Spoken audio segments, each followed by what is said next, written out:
Hello, everyone, and welcome to an exciting episode of Paranormal Versus. For all of our fans out there, this is unusual that I'm leading us into the show, as Kell was asked me to lead this one. So I was like, cool, I'll take a shot. Yeah. Hello, everybody. So, welcome everyone, and tonight or this afternoon, from wherever you're watching us from, we have a very exciting guest with us, Father Ken Torres. Well, I wouldn't know about exciting. I wouldn't say all that, but I'll definitely give my best to be entertaining. Well, I Excellent. mean, it's not every day you get to have someone with your background on our show, and we're excited to hear about that and what all that means actually. Yeah, yeah. So, a little bit about myself. Father Ken Torres. I have a doctorate in divinity. I have a real religious degree. I went to seminary for 10 years. I have a master's in pastoral counseling. I have a bachelor's in finance and accounting. I am a retired U.S. Marine Corps veteran, infantry, Iraq War veteran, former government contractor, worked for the government for many years. But throughout all of that, I grew up in church and I grew up in ministry most of my life. And as I got older, I realized that, there was a lot of my disabilities that were stopping me from doing certain things. I couldn't work anymore. So I became medically retired. And so I decided, what is it that I need to do in life? And so I prayed, and divine intervention was like, hey, go back to college, get your degrees. And now I run the Solomonic Order of St.Michael The Archangel. We are a legitimate certified nonprofit here in California, a religious nonprofit here in California. It's a religious order, independent Catholic. And I am also a board member and a division director for the Warren Legacy Foundation for Paranormal Research. And the Warren Legacy Foundation was created in 2014 by Lorraine Warren and her grandson, Chris McKinnell. And so the idea was an international outreach team. So now we have a network of dedicated professionals worldwide, over 100 members that assist clients for free. We help clients out for free with paranormal activity. We generally work on darker cases, demonic possession, poltergeists, just negative energies. But, the 3 years that I've been with the foundation, I've done about 200 cases. And I would say 95% of that has been mental illness. The other 4% has been unexplained phenomena. And then the 0.1% has been, one exorcism that I've had to conduct. Yeah. Wow. So, yeah. Wow. So that is me in a nutshell.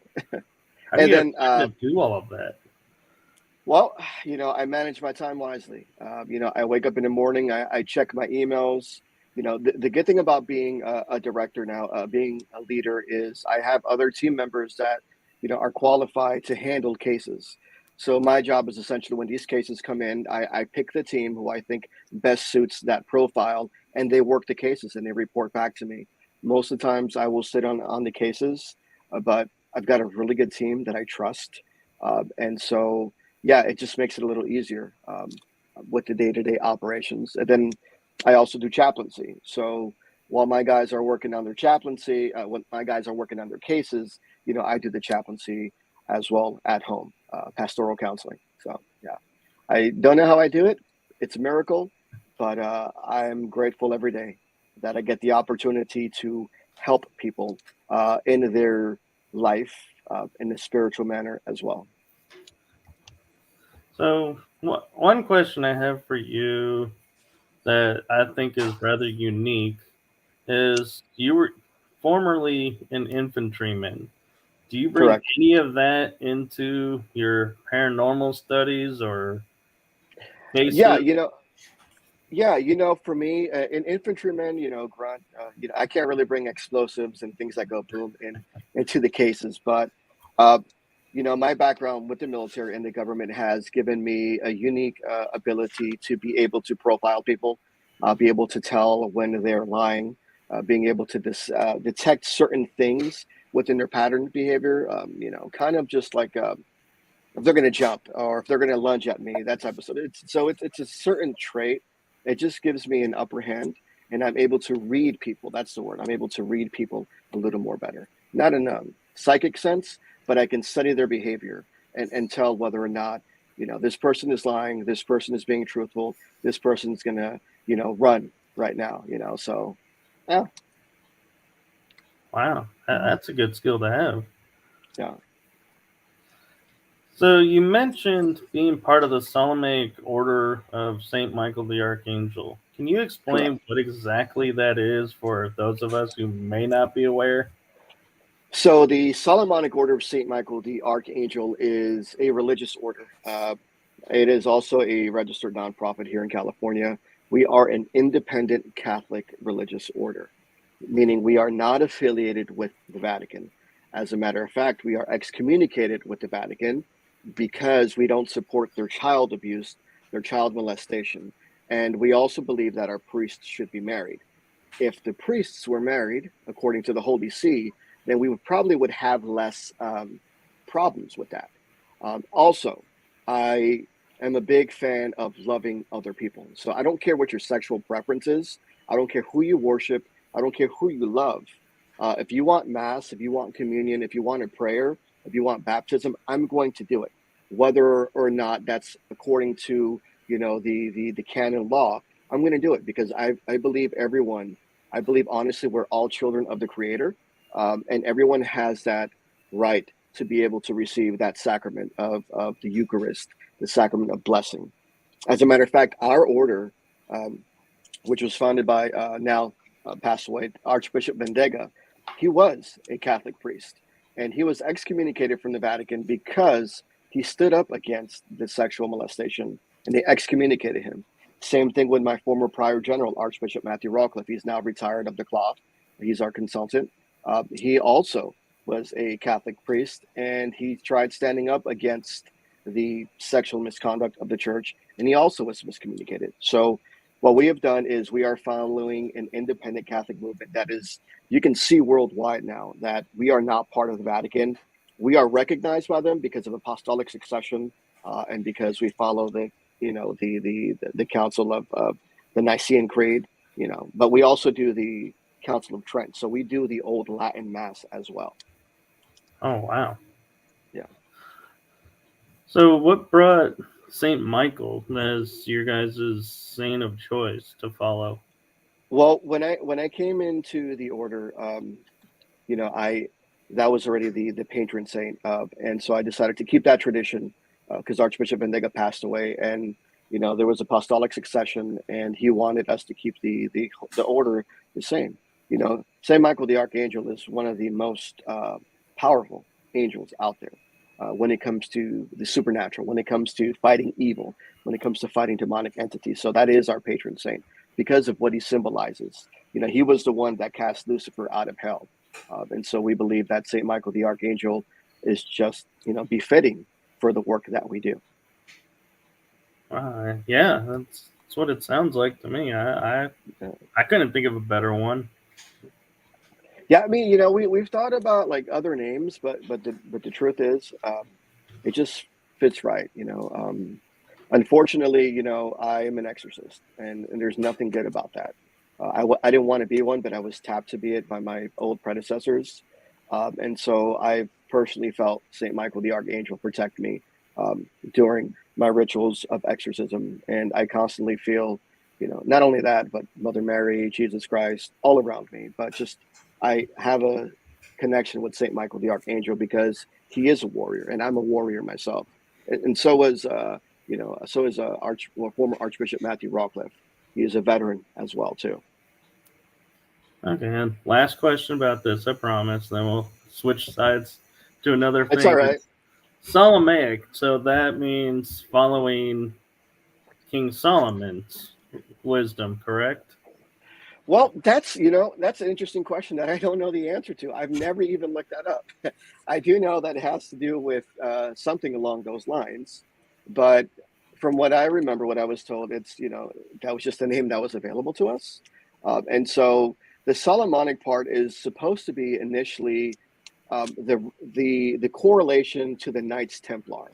The Solomonic part was supposed to be our connection to the Knights Templar, going out and doing good, going out and doing certain things. Although when you look at history, there isn't a lot of good things that have been done in the name of Christianity, but that's not who we are. But that is what where the Solomonic part comes in. Okay. Huh. And so, what made you decide? You kind of touched on it a little bit, but what really brought you to choosing this path, this order, wearing the cloth that you wear? As a veteran, I dealt a lot with depression, anxiety, PTSD. Yeah, I dealt with mental health issues. I dealt with alcohol abuse. I dealt with substance abuse in the past. But throughout it all, I had a really good support system. I always had a faith in the church, in God, in Christ Jesus, whatever you want to call it. And for that was my way of being saved, so to speak. There was just something that was just nudging away at me that said that no matter what I was doing in life, everything that else I was doing, it didn't make any sense. And one day I just prayed, and I remembered a message when I was young in church. My old pastor said that one day you're going to be a man of the cloth, and you are going to preach to the world. And so, but that was more Protestant, Pentecostal. But I fell in love with the Catholic theology. I was taught to hate it my whole life, but I fell in love with it. And to me, 2,000-year-old church tradition will always outweigh several hundred years of Protestant belief systems. Nothing against my Protestant brothers and sisters. I believe that we're all part of the body of Christ in that retrospect. But I identified more with being Catholic. And so when I went to seminary school, I took the Catholic theology courses, and I became ordained as a Catholic priest and an interfaith minister, because as a doctorate of divinity, it is my job to understand different beliefs and different religions from around the world. Okay. So, being, as you say, kind of what we would call demonologist and exorcist, what exactly are the differences between the two, or are they alike? And do you feel a lot of the people out there that are calling themselves that are, misleading people, or following their path, and that's fine? That's a twofold question. I can't speak on behalf of other people, but I have made this analysis. There are people out there that are really talented and they are really gifted, and they study demonology because they want to understand the characteristics and the traits of these demons. And I believe that somewhere in their heart they want to help other people, and that's a wonderful thing. And on the other hand, we obviously have people that just use the title just so they can sound cool, so they can put up a black and white Facebook profile pic and say, I'm a demonologist, when they don't understand the psychology, the behavior, the mechanisms of how demons operate. And so I would say that is my answer right there. Twofold question. And Right. then the other part was as an exorcist. As an exorcist, yeah, I mean, it is my job to be able to identify when there really is a demonic infestation, when there is a full-on possession. And that also means that you do have to understand the traits and the characteristics of, how demons operate and demons work. Doesn't necessarily mean that you have to know their name right up front, because during the ritual, through the spiritual authority that you receive, through the grace of God, they'll eventually reveal their name to you. But it's also important to understand how they operate. So I think the work goes hand in hand, but it's a little different. Because as a demonologist, you are giving me more information and you're giving me research on these types of entities, which is wonderful in its nature, but that doesn't mean that you're equipped to combat it on a spiritual level. Right. So I like how you put it, that people, even though they don't have the titles and may not have done the studies like you did, Yeah. are gifted. And so do you come across in your cases where people have been, identifying themselves as, and you do you test them to see if their gifts are legit to use, or do you go, No, okay, honestly, man, here's my thing. You know, just because I have all these accolades and I have this experience and I have these degrees and titles, honestly, it's not my job to disprove people. You can always tell when a person has good intent, and you can always tell when a person has good energy. And so, no, I definitely don't test people. I'm not here to test people. I'm not here to prove people wrong. I'm here to work with other people who are like-minded like me, who are trying to help the client out, with this solution. So if you tell me you're a psychic, you know what? I'm going to believe you. I have no reason to not believe you. I'm not. I'm not. I don't have the gift of knowing whether or not you're a psychic. I don't care about that. What I care about is how can we work together to make sure that this client is going to be better after we leave this home. So whether you're a shaman, whether you're a different belief system, whether you're a Reiki master, that stuff means nothing to me. What I judge you is by the fruits of your labor. Are you a good person, and are you there for the right reasons?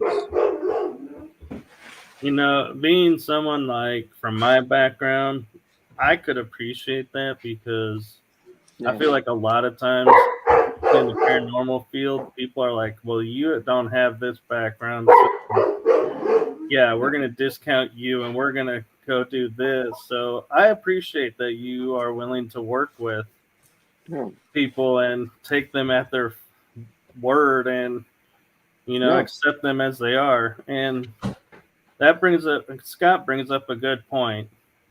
And I'm curious of your take on this. They feel the word demon is used too much in the paranormal field, especially in the UK. Yeah. Yeah. I agree. I agree with you, Scott. The demonic word is, the demonic word, Greek origin, demos, intelligent being, has been used a lot in the paranormal field. And I think that's where this shows the type of investigator you are. It shows the experience you've got. Because we do know, excuse the French, if you're an asshole in life, you're an asshole in death. Because human spirits have free will, and they can portray themselves to be something that they're not. So it's not always negative. And even negative energy doesn't mean that it's a demon. It doesn't mean that. So yes, I do feel like the word demon is used around. It's tossed around so much. And the issue with that is you have to put it in a client's perspective. If you have a client that is dealing with a mental illness, or let's say they believe that there is a demonic entity in their house, and it isn't. Maybe they have psychic abilities, or they're displaying poltergeist activities. They have these gifts that they don't know. What you're doing, and this is my doctoral analysis, is you're adding another psychological layer of stress on that individual. So you don't want to do that. So this could have been the catalyst. This could have been the cherry on the pie that's going to be like, oh, so-and-so said I have a demon. I don't know what to do. And I'm going to go ahead and blow my head off, which I've had that happen before. Wow. I've And had somebody commit suicide. I've had somebody commit suicide because another team who was amateur say, well, there's a demon. No, there isn't a demon. We got to get the psychological evaluation. We got to get the physical evaluation. Well, I'm hearing knocks and sounds. Okay, but let us do our thing. Next thing, a few days later, we get a call from the client's friend that they ended their life because the other team told them that it was a demonic infestation, and it wasn't. right, and that's unfortunate, and I don't like that happens myself, and it kind of brings to light something that I don't know that if I've even told you, Kel. This is I take the point of when I walk into a building or a location and I feel something off. I don't say demonic because I view it as society. When we say, like, say somebody walks up to you and says, man, your hair looks awful. And like 10 more people walk up to you and go, man, your hair looks awful. You're going to go home thinking, oh my God, I Yeah. need to do something with my hair. It's awful. The power of influence. Right. And so when we go into locations to where a grumpy or negative spirit just is a bad energy, we go, oh my God, it's demonic. And like several teams come in and go, oh yeah, there's a demon here. that spirit is going to go, well, I'm not a demon, but if you want a demon, I'll give you a demon. I'll give you a demon. I like it. On those characteristics. Yeah, you want to mess around and find out, and that's the thing, these energies, free spirits, free will, so to speak, if they're darker and negative in energy, if they were darker in their human life, in their human form, then yeah, they can certainly act out in a way that would make it seem like, it's demonic. But they also only have so much power. They can't really do the sulfuric smells, and just a different profile analysis when it comes to demonic entities, real ones. But yeah, I mean, I suppose that the word is thrown around a lot, but that's why it's also, we got to be cautious and cognizant of how we use that word. Right. I definitely don't like to go to a location with preconceived notions. Okay, maybe the client will say something. Okay, that's fine. But as soon as I get there, I'm just going to block everything out, and I want to be able to find out myself. My job is to be able to think critically, conduct an analysis, gather evidence, and then make my own determination with my team to see on whether or not there really is something there. And I find that most of the cases that say are demonic are not actually demonic. Right. And Aaron Hoffman in the chat group has a question for you. He says, do you think people are unaware of how intelligent demons are and are reckless with the use of Ouija boards? Yeah. So Aaron, that's a really good question. And I'm going to go ahead and I'm going to go give you a doctoral evaluation on that. So the problem is not so much the Ouija board. I personally don't like Ouija boards. I don't have a problem with Ouija boards. I have a problem with the individual who's using the Ouija board. If you are not strong, if you are not grounded, if you don't have any experience, if you're not psychically grounded, psychically protected, and you are mentally and emotionally weak, then that's what I have a problem with, because at that point in time, you are vulnerable. And so whatever entity is on the other side of that board can come through. But it goes the same way with conducting an EVP. Spirit communication is spirit communication, just like that, no matter how you look at it. But I don't like the Ouija board. I think it's dangerous. If you're going to use it, make sure that you talk to somebody. Make sure you are with someone reputable that knows and has experience in spirit communication. But you always want to make sure that you're spiritually, psychically protected and grounded. I totally agree. And Scott, I think, is pointing out something too. An agreement with you. Says, I've been in locations where you feel not wanted, that someone wants you to leave, never demonic. Yeah. Trouble is teams say it to look good, get followers, etc., and it's just wrong and makes the rest of us look stupid. Yeah, that's true. Think of it this way. Kell, Michael, would you like it if you had 500 people coming into your house, knocking on your door, walking through your house, eating your food, people you didn't know? How would that make you feel? Having random strangers come to your house, always bugging and nagging you. And you're just like, okay, I'm upstairs looking down. I have all of these people in my house eating my food, laying down, lounging around, being disrespectful. You wouldn't stand it, would you? Same thing with free will. Same thing with free will, with free spirits. Yeah. And Stephen Woodard, who actually is the head of our network, he brings up a good point that I think touches on what you were saying. Is he says, honestly, that's where these so-called investigation teams need to take accountability for their actions. He says, honestly, the entire team, or at least the ones involved, should have had criminal charges passed on them. I agree. And Stephen, thank you for this wonderful network. Thank you for having me on as well with the rest. I agree with you. And that's where for us with the Warren Legacy Foundation for Paranormal Research is where we're a little different. We try to instill, Eli, we try to instill a sense of ethics and professionalism. We're not saying that we're the best. We're not saying that at all. But we do have high standards on our recruitment process, and we have a strict code of ethics. We have bylaws, and we have strict investigative analysis. Our hope is to hopefully have some of what we do spill over into the paranormal field, to be able to help people. There's a lot of good teams out there that don't have a lot of experience, okay? And sometimes, we all make mistakes. We've made mistakes. I don't care who we are, we've made mistakes. But if we can come out here and help the public, educate the public, and educate other teams, like maybe we shouldn't be doing this. Let's look at a different approach, because what you're doing, you may be putting yourself, your team, and your family at risk. So that's why I think with the foundation, it's different for us, because we have ethics and we do have a strict process of elimination. I myself would not sit alone on an investigation, on a case interview. So the way the process goes, our applicants come in, they fill out a Google form. We set up the interview via Zoom, Skype, Facebook, whatever. And then we have a series of questions. And based upon those series of questions as well, we have other members in that meeting that contribute a different factor, different abilities, different investigative and thought processes. And so we go through a series and array of questions.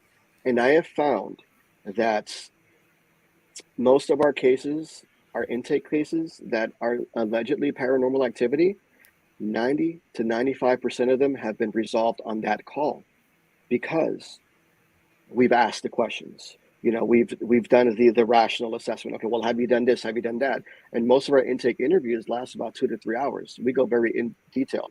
We ask personal questions: sexual abuse, drug abuse, trauma. We ask, what medication you're on. We ask for psychological medical evaluation. These are the things that help us determine on whether or not, we're not saying that you're crazy, but we want to make sure that you're mentally able, physical, to even go through with an in-home investigation. But even with that process that we have, we're able to weed out those who are actually catfishing us and those who really need help. That's a good thing to bring up too, is because I think a lot of times you might get some locations to where they're like, well, the neighbor on both sides of us get all these people coming and they're claiming this and this, and we don't have it, so why don't we have it? And then try to go, oh, well, yeah, we do, because they want the same amount of attention as the others. Yeah, and that's true. Unfortunately, I've come across cases. So we did a case once. We thought it was a case. We were helping out one of our directors. We were doing a case, and I'm sorry if I don't look directly into the camera. That's my thought process going. I have a bad habit of doing that. But we had a case where we were interviewing the family. But what we didn't know is that they were interviewing us for a TV show. They were recording us in the background. And so when we got done with that interview, they're like, oh, can you sign these waivers? We were recording you for a TV show. Like, really?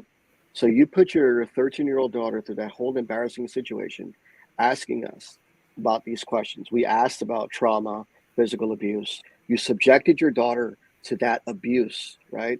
Come to find out that you were lying and nothing ever happened. Yeah, it's horrible. It is horrible what some people do for their, quote, 15 minutes of fame. Yeah. But Pam Harris in the chat group has a kind of, looks like a long, in-depth question. We'll see if we can get through this. It says, can you give me your thoughts about this? The Bible is mostly written by spirit, but most pastors, especially Baptists, I think that if you talk to spirits, that you're dealing with the devil. I think that the Bible being written mostly by spirit because John, David, Luke. Oh my gosh, Pam, yes, please. I love this. I agree with you. I had someone tell me the other day that, that being a paranormal investigator is demonic. It goes against it in the Bible. I go, show me exactly where in the Bible. Pam, I agree with you. I believe that, the word of God is the living, breathing word of God. But yes, we also see that Daniel had visions. We also see that a lot of these other people had visions from God, from spirit. They were communicating with spirit. So, and I don't want to get into theological debate. That's not my thing. I tell people it's really good that you have these questions. And if you feel this in your heart, then chances are that you've got full discernment of the Holy Spirit and God is talking to you. You can interpret the Bible how you want to. It's not my job to change your thought process. But I agree with Pam. I agree with that. I believe that psychic abilities, intuition, is a spiritual gift. And I'm not going to get into much to the things behind it. But I do believe that having these abilities are some sort of spiritual gift. And no, I don't think that you're demon possessed, and I don't think that you're going to hell. I don't. I think it's a form of a spiritual gift from God, from the Creator, and I'll leave it at that. Yeah. One thing she says at the end, I just want to make sure we touch on, because I think a lot of people deal with this, is, do you feel like that what they're goes against the laws, that they're speaking to a spirit or listening to a spirit being evil? Let me pull up that question again. They all had a message from the Spirit about what's right in the laws, so they think that speaking to spirit. Yeah, so here's the problem that we have today, Pam. And I don't mean to be, rash or harsh. I used to be Protestant growing up. I grew up Pentecostal and Baptist, and I was taught to hate the Catholic Church. And then going through seminary school, I realized that Catholic theology was right for me because it never changed. And there's a lot of misinterpretations. And so what I'm trying to get at, there's this thing called church legalism. Legalism is what's taught in the church by a man on the pulpit that has no discernment from God. In other words, what I'm saying is legalism says, yes, as a woman, you can come to church and serve God, but you have to wear long sleeves. You can't wear makeup. All right. That's legalism. Legalism is saying that if you don't come to church and you don't give me your body to marry you, you're going to go to hell. So you see what I mean? There's legalism. Basically, legalism is unscriptural, unbiblical teachings that's used for personal gain for man. And that's what I counsel people on. Right? Church abuse and hurt from the church. That's called legalism.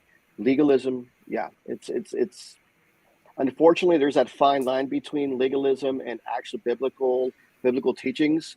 So people think that what you may be teaching is biblical, but in reality it's legalistic, it's legalism, and it's not from the Holy Spirit. It's not from God. That's cool. And she goes on to say Daniel had visions. Why is that? Because it was a gift from God. I was gonna say, that's a hard question to answer, Pam, because people Yeah. get visions for different reasons, in my Well, opinion. and the truth is, like, someone else can ask me this question, and I can give them the same response, and they're going to say, "Well, you're a heretic. You're going to go to hell." And this is where I tell people, look, I don't mean to be egotistical, but I've studied these things for years. You know what I mean? I went to school for this type of stuff. I have a doctorate in divinity, and I've had to study different religions. I have to understand the idea. I have a master's in pastoral counseling. I have to understand logic. I have to understand thought process. I have to understand emotions. And so my overall analysis is how I see things, and that's how I put it into my perspective, into what I think it is. Does it mean that I'm right? Maybe not, but I always try to give a good, truthful, wholehearted message from my experience of what I think is coming through me through the Creator. Well, and I'm sure we all appreciate that. And so we've kind of hinted around, your work with the paranormal. What drew you into the paranormal field? Do you consider yourself in the paranormal field? Oh yeah, very much so. So as a paranormal investigator, yeah, I'm a paranormal investigator. I actually grew up I actually had a really bad haunting growing up. And this one was actually a demonic entity. So when I was growing up in New Jersey, I was born in New York, raised in New Jersey my whole life. We lived in Paterson, New Jersey. And so we moved to a location that had, activity. Um, it was pretty bad to the point where, we would look out the window sometimes and we'd see this little girl going up the room. It was really bad, to the point where our dog ended up missing, and we found him a week later, crucified and gutted open. The people below us, before us, were satanic worshipers. Anyway, it was a really bad situation, and that's a personal story. But my sister was involved, and yeah, she came under oppression, so to speak.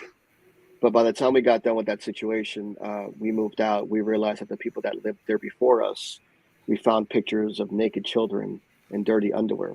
They were child molesters. So we think a lot of the activity that they were doing before we were there had an influence in that demonic entity that was attacking us. Wow.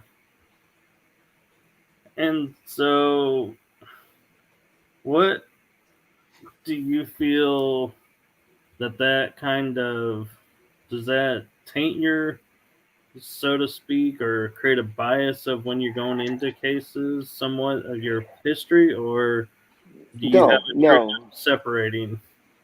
No, it's separate. I can't be biased when I go into a situation, so to speak. I can't let my personal experiences dictate on whether or not, how I'm going to work this case. Everyone has different experiences, and everyone goes through different things. So I can't certainly equate my experience to someone else's experience. What this experience has done, it has helped me understand that there are supernatural, darker forces out there that are there to maliciously hurt other people. And it's a scary thing. It's a scary thing to go through. And so my sole goal is to help the family out the very best way that I can with love, compassion, and kindness. All right. Well, that's a blessing in itself to be able to do that. Aaron is asking, half-truths will always look like truth until you get to the truth that isn't true, just a sugar-coated falsity. Yeah. Yep. Yeah, I agree with him. I agree. Yeah. And so, Pam has a nice message for you. She says, thank you so much for verifying exactly what I believe. My pastor has gone as far as to call my husband at work twice now because I have stopped going to church but continued my studies in the Bible.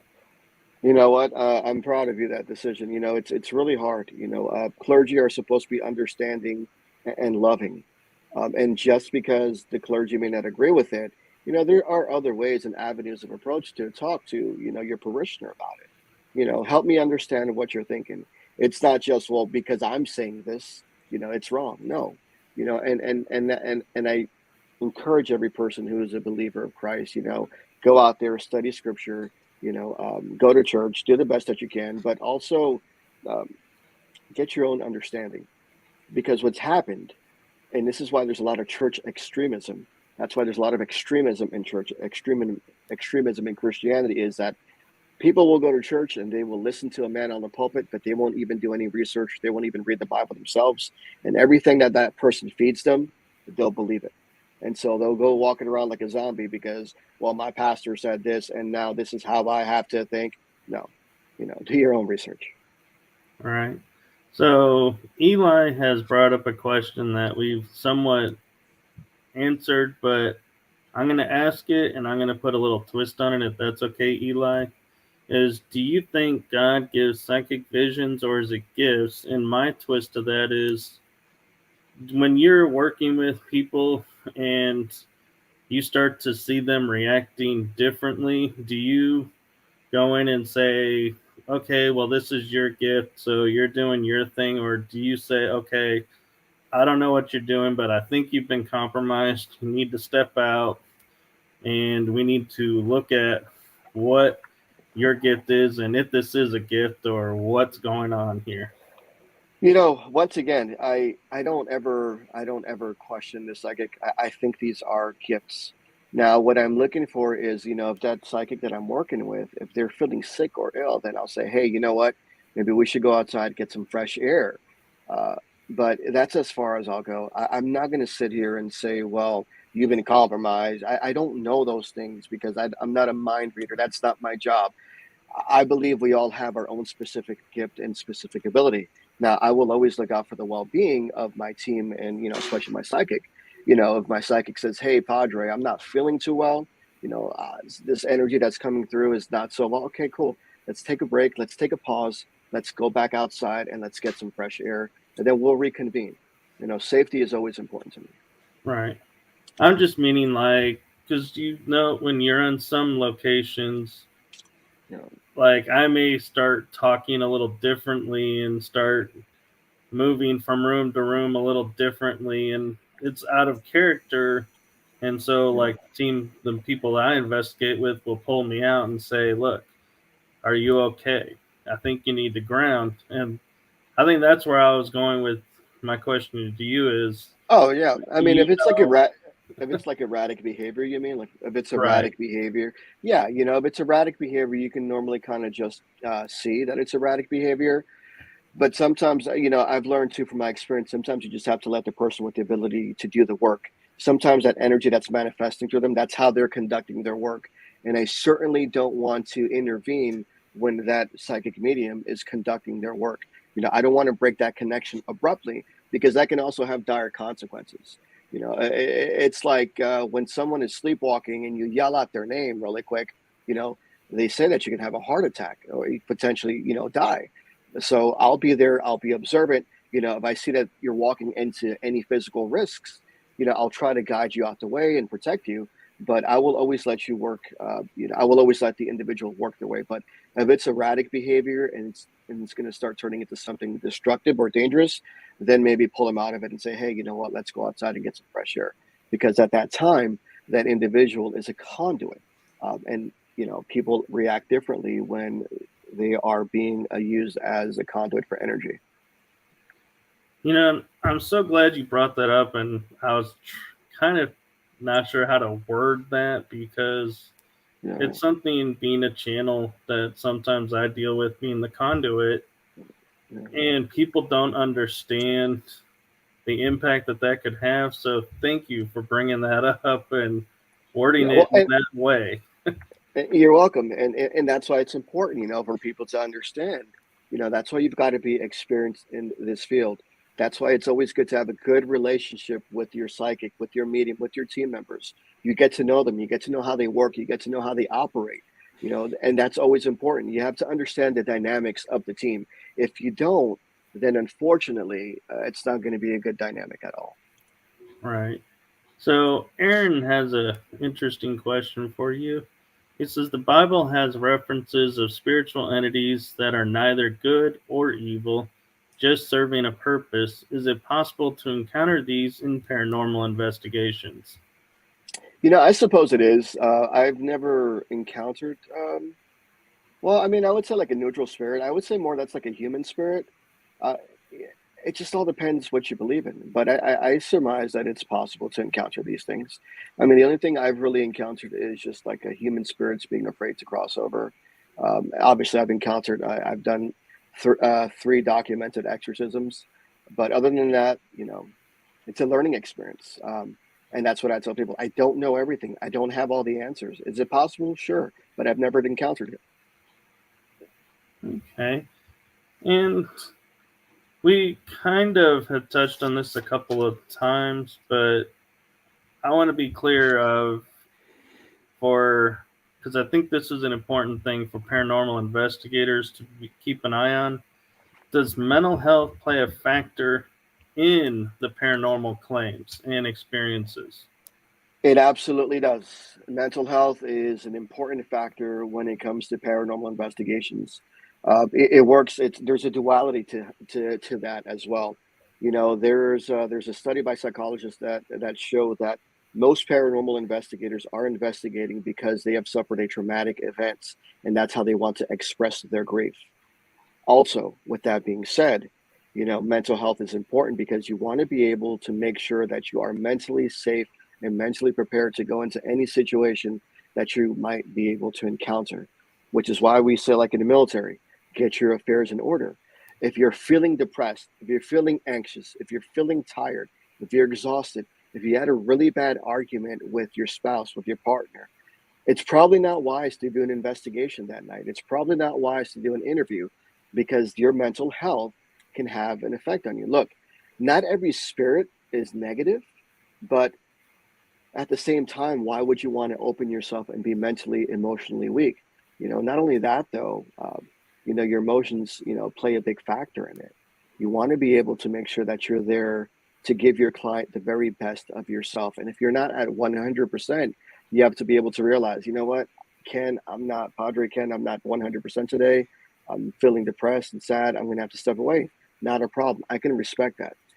Because what we don't want to do is we don't want to give the client the wrong information. We don't want to have a negative influence. We don't want to get the wrong answers.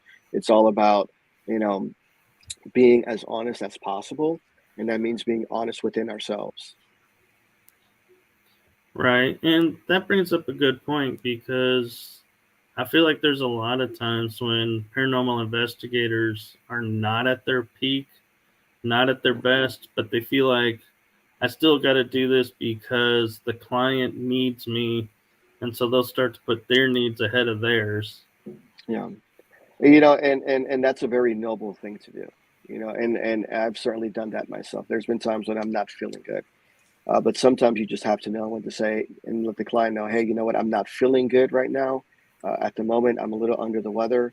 Let me contact you when I feel better and reconvene from there. It's a noble thing to want to be able to help the client out. That's perfectly fine. That's admirable. It is. But you always got to take care of yourself, because if you're no good to yourself, you're not going to be good to your team or your client. I appreciate that because, that is something I think we all try to do the noble thing and best represent. And sometimes it comes at the cost of, and trying to do our best. Yeah. We're not feeling our best. We're like, well, I did the best I could. And it's like, that's not the way you should go at it. Yeah, human beings, we are resilient creatures. And when we are dedicated to a certain goal, when we want to achieve something, we go for it. And that's admirable. But what we need to also remember is that we always need to take care of ourselves. Your health and your family are always important. You just don't want to compromise any of that. You don't want to compromise your health just because, well, the client needs me. The client can wait a day. The client can wait a few days. If you're not feeling good and you're sick and you're struggling with mental illness, if you've got the flu or something, just take a break. There's nothing wrong with taking a break and stepping away. There's nothing wrong with that. Absolutely. You're not. And if the client can't see that and can't respect that, then chances are you're dealing with the wrong client, and I would step away. If the client doesn't respect my personal space, doesn't respect that I'm not feeling good, and at that moment I can't give him my all, then maybe you shouldn't be working with that client. Right. And I think Scott brings out a good point too that we don't really think about is he goes, some nights you just don't feel right. Spirit's always going to be there. So Yeah. put your best foot forward and all is good. That's true. The spirits aren't going anywhere. So Yeah, that's true. And Eli brings up a point we haven't really touched on is he's saying like if you go uncompromised, you may go home with an attachment. Do you ever have to deal with attachments? Yes, I was on a case a few months ago where it was transient energy. It was a residential investigation. It was at an apartment complex, and so we went to the client's house and we conducted an interview. We set up some equipment. We got a couple of hits on some of our meters, but then we also realized that a lot of the energy that he was facing was transient energy. The neighbor next to him, him and his wife were always fighting, arguing. There's a lot of physical abuse. So a lot of that energy was carrying over. They literally were separated by, a 6-inch sheetrock. And so, that night when we left, I was like, okay, cool. I pray for the team. I bless the team. But I don't know what happened. I got home and all three of my dogs ended up getting seizures. They've never had seizures. All three of my dogs ended up getting seizures. And what it was is that one of my psychic mediums wasn't feeling well. And so although I did the protection and the blessing, they weren't guarded and they didn't really accept that protection, the prayer. And so when they came into my house, saw my dogs, they got seizures. So I had to go back outside, sprinkle them with holy water, pray for them to make sure they got better. And a few minutes later, my dogs were happy-go-lucky. But my dogs have never had a seizure. All three of them at the same time ended up getting seizures. Now, it could have been something outside of the environment, but, they're in the house and they didn't get into anything. They have a set schedule of food and snacks that they have. So who knows? But yes, I've had that issue. Yeah, and I was going to say the fact that all three happened at the exact same time really limits it down to, they probably weren't playing in the same spot at the same time. Yeah. So that rules that out.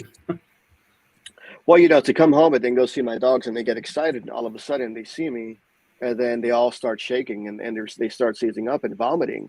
That was a scary thing. Yeah. That was again another reminder of, why, it's important to always protect yourself. And I go, what did I do wrong? Because as a clergyman, yes, I have feelings and I have emotions. And of course, I'm going to get stressed. And of course, I'm going to feel certain things. So, these are my service animals, because I'm a veteran and these are like my service animals. These are my babies. I love them. What did I do wrong? And I realized that maybe one of my other teammates, may have brought something home. So it's important to ground yourself. Yes, I have brought an attachment home. Okay. And how did you become a part of the Warren Legacy Foundation? I'm going on 3 years with the Warren Legacy Foundation. I applied for the Warren Legacy Foundation a few years ago. At that time, we had 2 directors running it. They've since moved on. The wonderful Catherine Cirillos, and then we had another director. Her name was Michelle Roos. They were running the foundation in the UK and here, and Chris, also the CEO. I applied and I conducted the interview with him, and then I got on. So I wasn't expecting to get on, but it was a pretty stringent application process. I had to do a 6-page application, I had to do background check, I had to do references, I had to provide casework, and then we conducted the interview. And then from there, they made a decision. And ever since then, it's been smooth sailing. Those 2 women have now moved on to other ventures. But since with the foundation, I've worked on over 200 cases. I've moved from being a regional director to now I am a division director. I'm in charge of, well, I'm not in charge. That's a horrible word, but I lead the Spanish division. I have 26 other members in front of me, and I have 4 regional directors that manage their own regions. And I have an assistant director, Monica Camacho, as well as being a board member for the foundation. Cool. Now, we talked about this backstage, and so we've come to that moment that I told you about.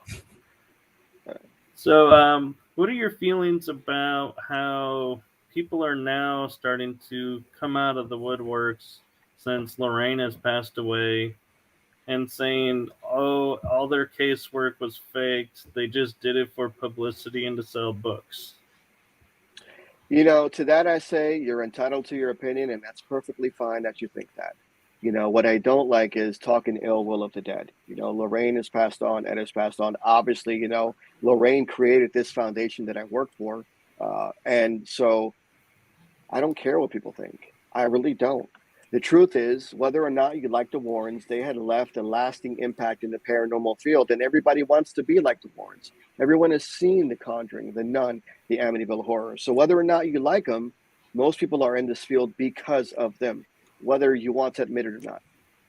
I think where it lies in now, people are getting comfortable enough to say these certain things because, they know they can say it without repercussion. But the truth is, we don't care. I don't care what you think. Yeah, and that's really cool because I always feel like there's enough drama in the world. Why do we need to bring it into the paranormal field? Yeah, they're deceased. They've moved on. Look. I think it's fine to say. Maybe some of their story. And here's where the issue is. I think many people confuse the movies for their actual casework. Hollywood is Hollywood. They have to sell movies. So while you will find snippets of truth within those movies, it's not all actual occurrence. We're not saying that, the 12-year-old Jody was climbing up the wall backwards. That's Hollywood. So people confuse Hollywood for their actual casework. And look, there's a lot of haters out there. And to you, I say, God bless you. I don't care about you. I don't, you're entitled to feel what you feel. And that's fine. But, it bothers you enough to talk about them because that means you had a problem with them. Probably jealousy. When people talk about the Warrens, they're probably jealous. And that's the truth. There's a lot of older investigator teams out there, especially this duo, that, would say certain things about them. But I go, that's fine, but they're gone now. You can't even say it to their face because they're deceased. Right. And I think that's an important thing too, is when we watch paranormal TV shows and paranormal movies or quote unquote true stories or shock docs that they're doing now on the paranormal, is if it's coming from Hollywood, I was always told Hollywood is about 90 to 95% entertainment to sell, 3% maybe total fact, 5% Yeah. and 2% the gray area that they're like, well, this could have happened. We don't know. We'll throw it in Yeah. there because it'll make it look better. Well, yeah, just like Chris will tell you, the grandson of the Warrens, Chris McKinnell, he is the CEO of the foundation, and he founded it with Lorraine, and he will tell you, some of the movies that they've made are not completely and accurately true, because that's what James Wan wanted to do. You have to sell something in Hollywood. A lot of cases too that the Warrens, I surmise may have had, weren't always darker in nature. They've had thousands of cases, but the cases that you hear are the ones that have left a lasting impact in their career. And, we talk about it because these things are true, but, it wasn't always ghosts, goblins, and demons. It was about going out there, helping people and educating the public. They were the true pioneers of the paranormal, besides besides Hans Holzer. And so, yeah, I don't care. I don't even care what people think about me. If you don't like me, that's fine. If you like me, that's fine. I don't care. I'm a cool guy. You get to know me, but I really just don't care what you feel about me and what you think about me. That's the truth. And that's the best way to be. And, bringing up Hans Holzer, I like watching the Holzer files because it shows his work in advance, and Yeah. then it's their work, and then they compare at the end, going, "Well, did we prove this? Did we not prove this?" I really enjoy the Holzer files. I love it. And actually, as a matter of fact, Ed and Lorraine Warren were big fans of Hans Holzer.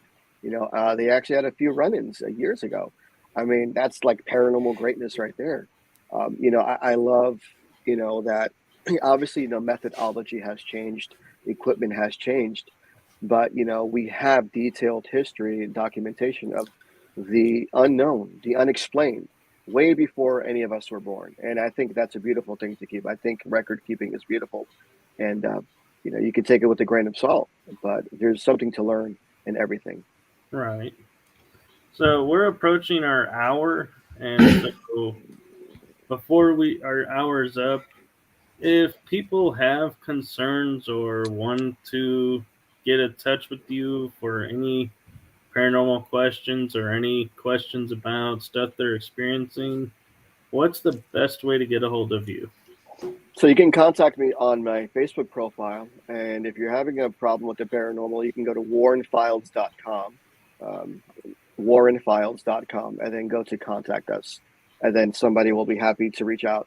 Depending on your geographical location, you'll have a director reach out. But you can contact me here on Facebook. You can share my personal profile. You can find me on fatherkendoctor.com, spelled out completely. But yeah, that's where you'll find me. Cool. And so one thing I'm finding that kind of is an interesting thing is with the end of the show is what advice do you have for paranormal investigators or people maybe of the clergy that, are wanting to do like you do with the supernatural paranormal but feel like they can't? Follow your heart, because the paranormal, it has a negative connotation.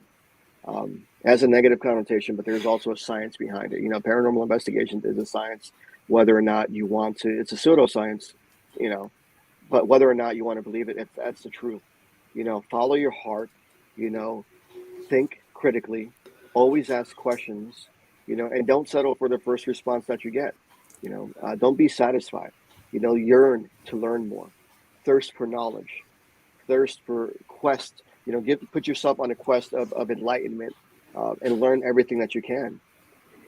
But overall, be kind. We are all people in process.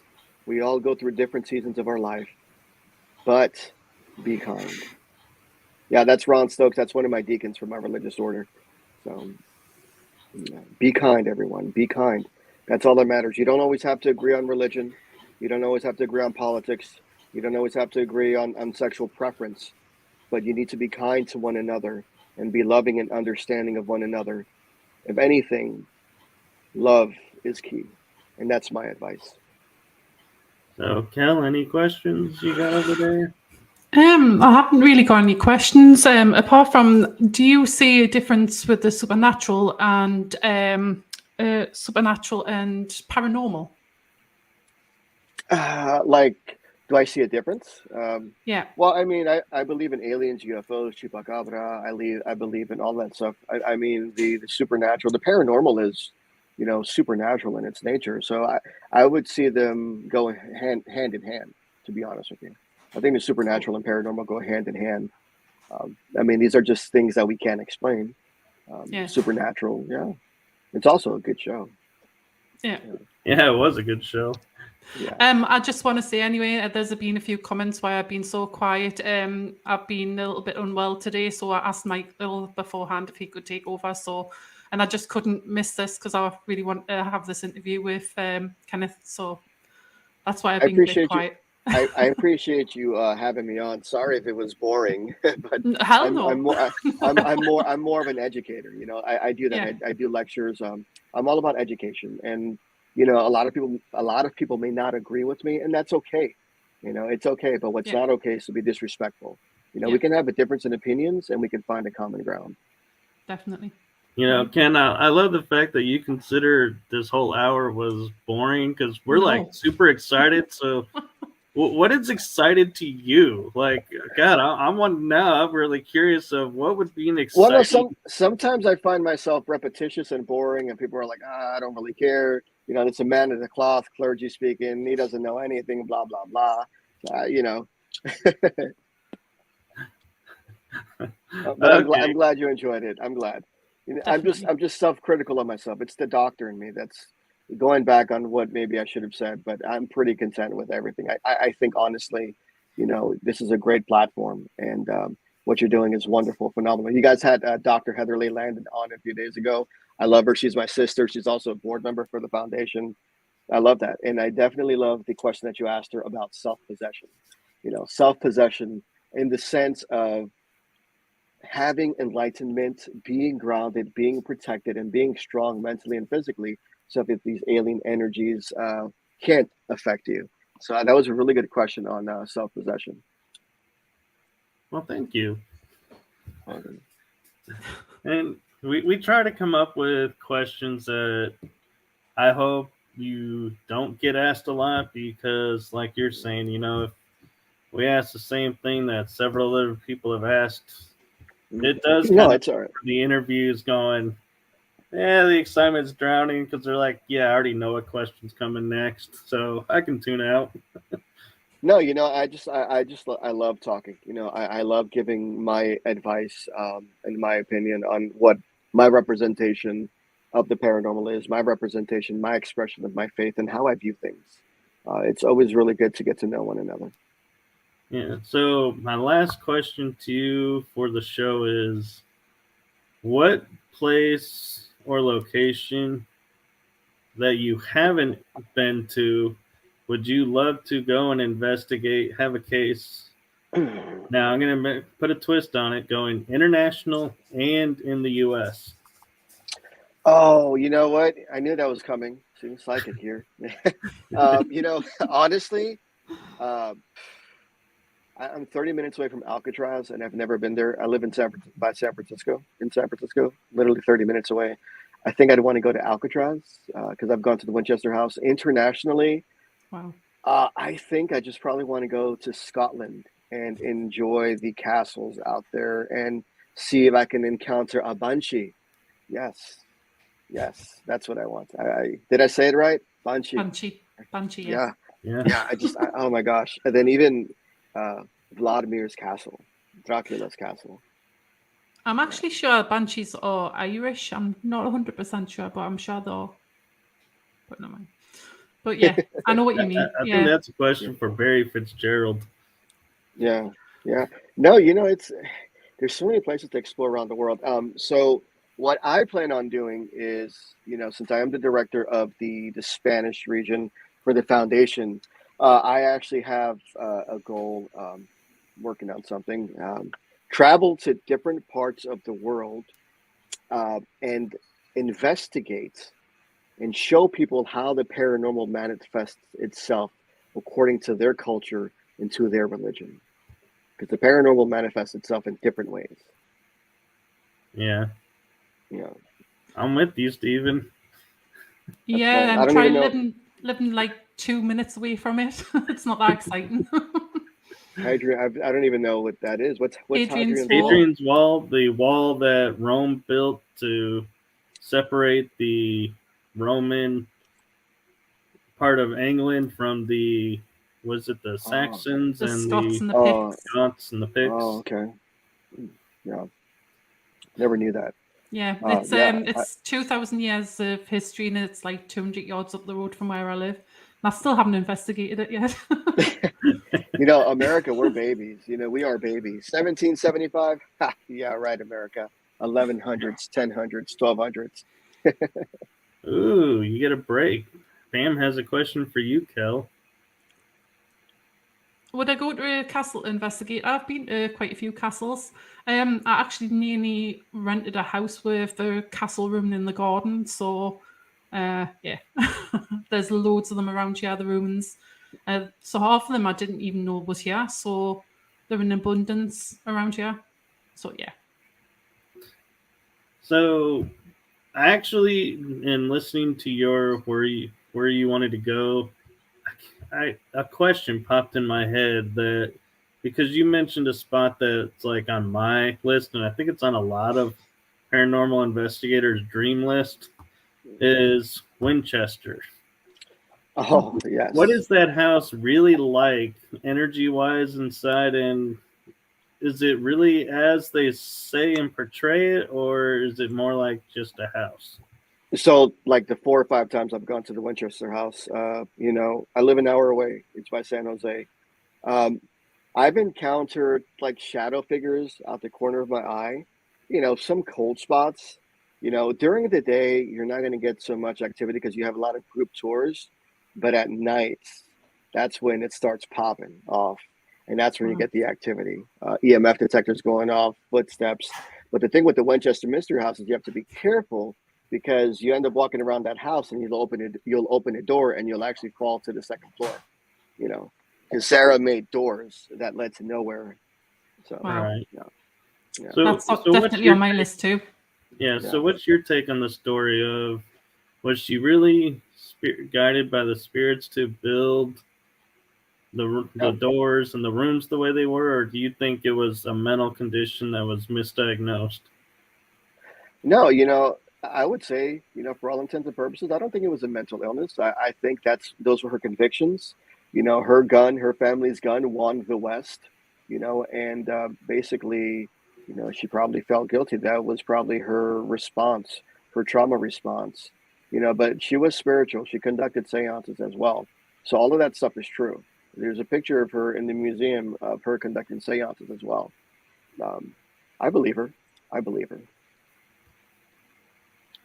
Yeah. Oh, Cal, you started talking. You're getting popular now. Yeah, I want to investigate everywhere in the USA, so I would investigate in Indiana, yeah, definitely. And Hopefully Kel, one you day. know Ray, right? We were connected Yeah. through Ray Savino, right? Yeah. Yeah, I know Ray. My buddy. Yeah. I was talking to him today, actually, so Oh, awesome. good guy. Yeah, he's a great guy. Mm-hmm. Nice, smooth talking Italian. Aren't all Italians? Yeah. Well, I don't know. I think Ken may have come across some Italians that, you know, aren't so smooth talking. What happened? It happens. Oh my gosh, this has been so fun. It has. Yeah. No, it's We'll have cool. to get you on again sometime, especially when I'm feeling a little bit better, so I can ask you a load of questions as well. So That's fine. Yeah, no, I'd love to come back. It'd be an honor to come back. Yeah. cool. Yeah. I used to have my own little radio podcast on the Paranormal King Radio Network, but then we had to shut down because Ross decided to take some personal time off. But I used to have my own show called Enter the Dark, and it would be every second and fourth Tuesday, and we would definitely have some good conversations. Oh, I've just been told that my grandson's watching, so I have to say hello to Theo. Hi, Theo. Mm. So Oh, I Steven appreciate it. says, yeah, he's got a couple places for Well, you. I love New Mexico.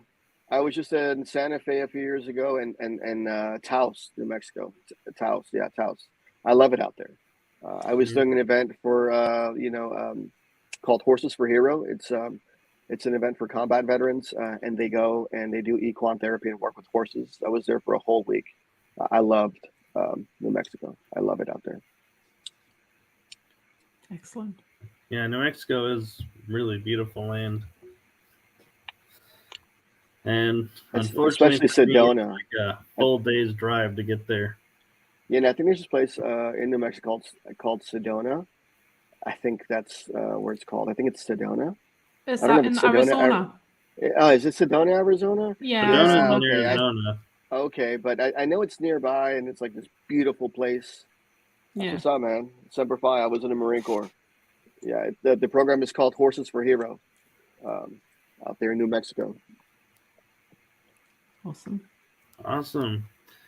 Well, folks, we've come to the end, so we want to thank Father Kenneth Torres for taking some time and talking with us, and to everyone in the chat group. And Kell, we hope you do feel better, and thank you for coming on.